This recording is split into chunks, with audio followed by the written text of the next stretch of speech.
None of our exploring party had ever been in the polar regions before. Hence, we all relied greatly on our ship captains. J.B. Douglas, commanding the brig Arkham and serving as commander of the sea party, and George Thorfinson, commanding the bark Miskatonic, both veteran whalers in Antarctic waters.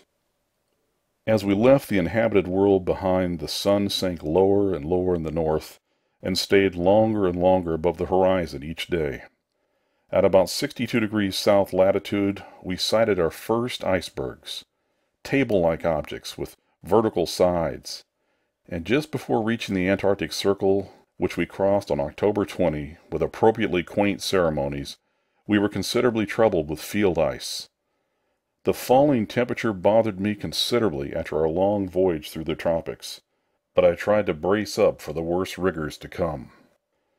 On many occasions the curious atmospheric effects enchanted me vastly, these including a strikingly vivid mirage, the first I'd ever seen, in which distant bergs became the battlements of unimaginable cosmic castles. Pushing through the ice, which was fortunately neither extensive nor thickly packed, we regained open water at south latitude 67 degrees, east longitude 175 degrees.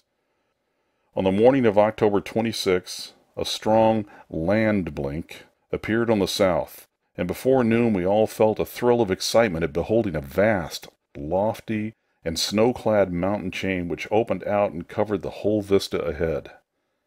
At last we had encountered an outpost of the great unknown continent and its cryptic world of frozen death.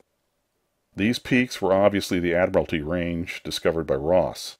and it would now be our task to round Cape Adare and sail down the east coast of Victoria Land to our contemplated base on the shore of McMurdo Sound at the foot of the volcano Erebus in south latitude 77 degrees 9 minutes. The last lap of the voyage was vivid and fancy-stirring. Great barren peaks of mystery looming up constantly against the west as the low northern sun of noon or the still lower horizon-grazing southern sun of midnight poured its hazy reddish rays over the white snow, bluish ice, and water lanes, and black bits of exposed granite slope. Through the desolate summits swept raging intermittent gusts of the terrible Antarctic wind, whose cadences sometimes held vague suggestions of a wild and half-sentient musical piping, with notes extending over a wide range, and which for some subconscious mnemonic reason seemed to me disquieting and even dimly terrible.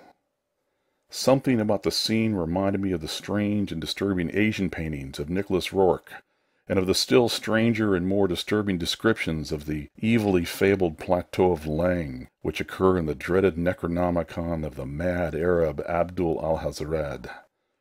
I was rather sorry later on that I had ever looked into that monstrous book at the college library. On the 7th of November, sight of the westward range having been temporarily lost, we passed Franklin Island, and the next day descried the cones of Mounts Erebus and Terror on Ross Island ahead, with a long line of the Parry Mountains beyond. There now stretched off to the east the low, white line of the great ice barrier,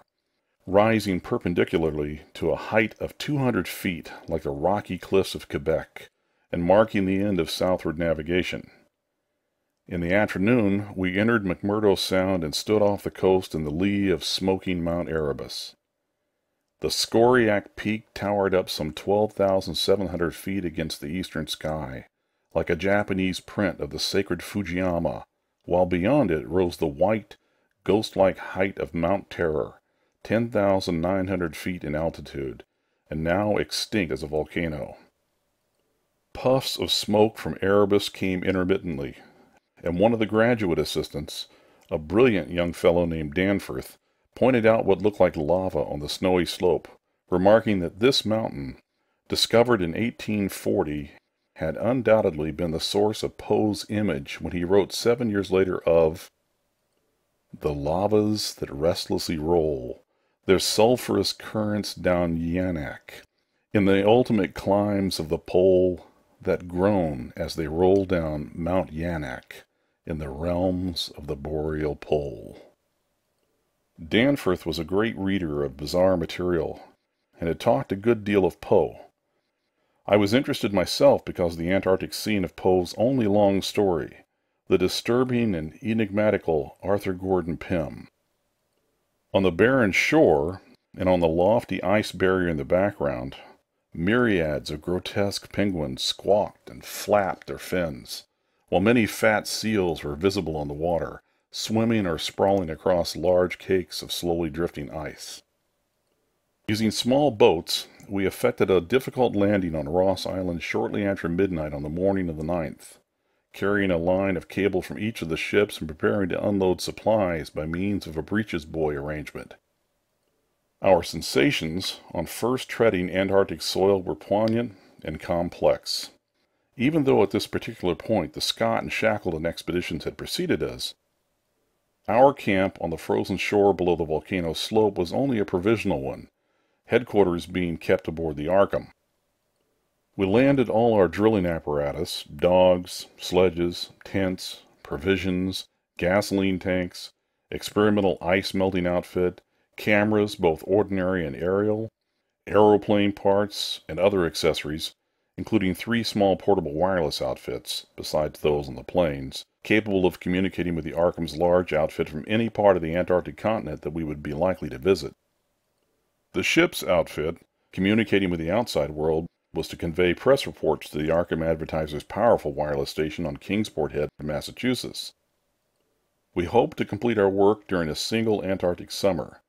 but if this proved impossible, we would winter on the Arkham, sending the Miskatonic north before the freezing of the ice for another summer's supplies.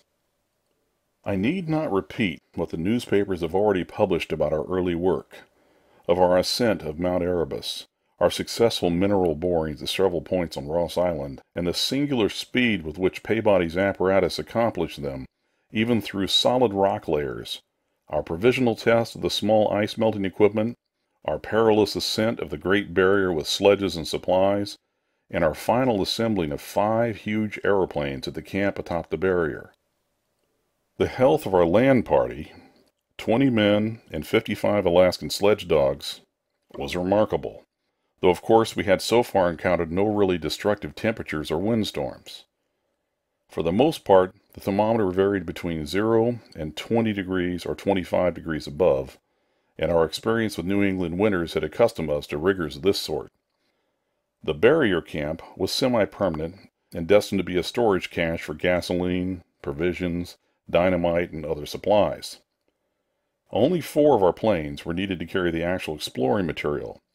the 5th being left with a pilot and 2 men from the ships at the storage cache to form a means of reaching us in the Arkham in case all our exploring planes were lost. Later, when not using all the other planes for moving apparatus, we would employ 1 or 2 in a shuttle transportation service between this cache and another permanent base on the Great Plateau from 600 to 700 miles southward, beyond Beardmore Glacier.